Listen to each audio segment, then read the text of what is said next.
बिहार की पुण्य भूमि से नेपो किड का हमने वक्तव्य सुना है। राहुल गांधी जी के पिताश्री राजीव गांधी जी ने अपने जीवन काल का सबसे लंबा भाषण पार्लियामेंट के अंदर रिजर्वेशन के खिलाफ दिया था।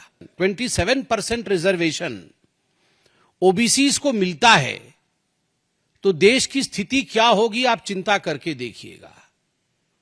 देश के हालात खराब हो जाएंगे। उन्होंने उस समय स्पष्ट रूप से ओबीसी के रिजर्वेशन के खिलाफ अपना मंतव्य रखा था, अपना भाषण दिया था। बिहार की पुण्य भूमि से नेपो किड का हमने वक्तव्य सुना है और मुझे तो लगता है नेपो किड राहुल गांधी जी का कहीं ना कहीं रिकॉर्ड प्लेयर वहीं अटक गया है। वही बातें बार बार दोहराते हैं, केवल बातें करते हैं, काम नहीं करते हैं। आज उन्होंने संक्षेप में यही कहा कुल मिलाकर के कि हम ओबीसी, अति पिछड़े, ईबीसी सबके लिए सामाजिक न्याय लेकर आएंगे, उनके अधिकारों के लिए लड़ाई लड़ेंगे और रिजर्वेशन को आगे बढ़ाएंगे, संविधान को बचाएंगे।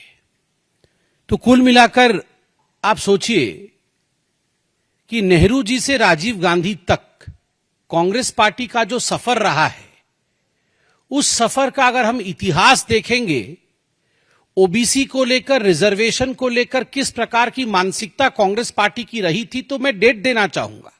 6 सितंबर 1990 में राहुल गांधी जी के पिताश्री राजीव गांधी जी ने अपने जीवन काल का सबसे लंबा भाषण पार्लियामेंट के अंदर रिजर्वेशन के खिलाफ दिया था।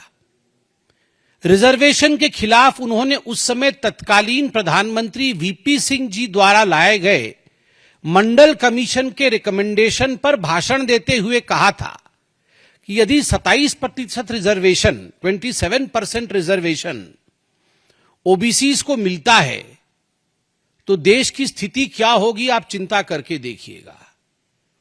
देश के हालात खराब हो जाएंगे, टैलेंट कॉम्प्रोमाइज हो जाएगा और हमें एक कास्टलेस सोसाइटी की तरफ जाना चाहिए। हमें कास्ट को बढ़ावा नहीं देना चाहिए।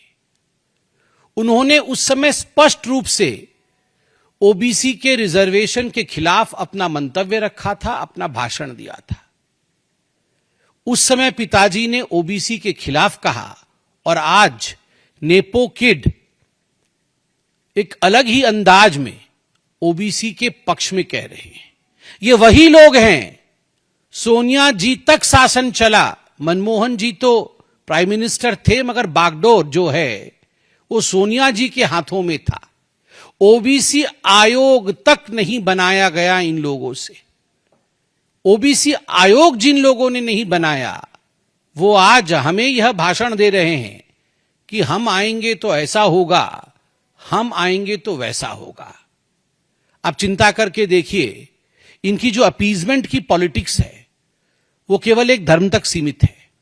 राजीव गांधी जी ने भी भाषण देते हुए सदन के अंदर 1990 में कहा था कि आप ओबीसी रिजर्वेशन मत लाइए, मुसलमान रिजर्वेशन का क्या होगा, मुस्लिम रिजर्वेशन के बारे में चिंता करिए।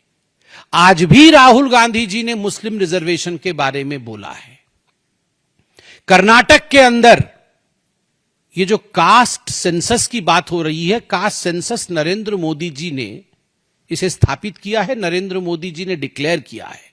हमारे देश के OBC prime minister Narendra Modi ji ने कास्ट सेंसस होगा इसका कुछ दिनों पहले ऐलान भी किया, पार्लियामेंट में यह घोषित हुआ। मगर कर्नाटक के अंदर जहां कास्ट सेंसस चलने की बात हुई थी, अभी तक उसके नतीजे क्यों नहीं आ पाए? क्यों दोबारा कास्ट सेंसस करना पड़ा? क्यों कांग्रेस के अंदर भी एक चुप्पी छाई हुई है? क्यों कांग्रेस के अंदर भी कहीं ना कहीं कर्नाटक में सुगबुगाहट है? क्या कारण रहा है कि कास्ट सेंसस के माध्यम से भी कर्नाटक में कांग्रेस पार्टी माइनॉरिटी अपीजमेंट में लगी हुई है?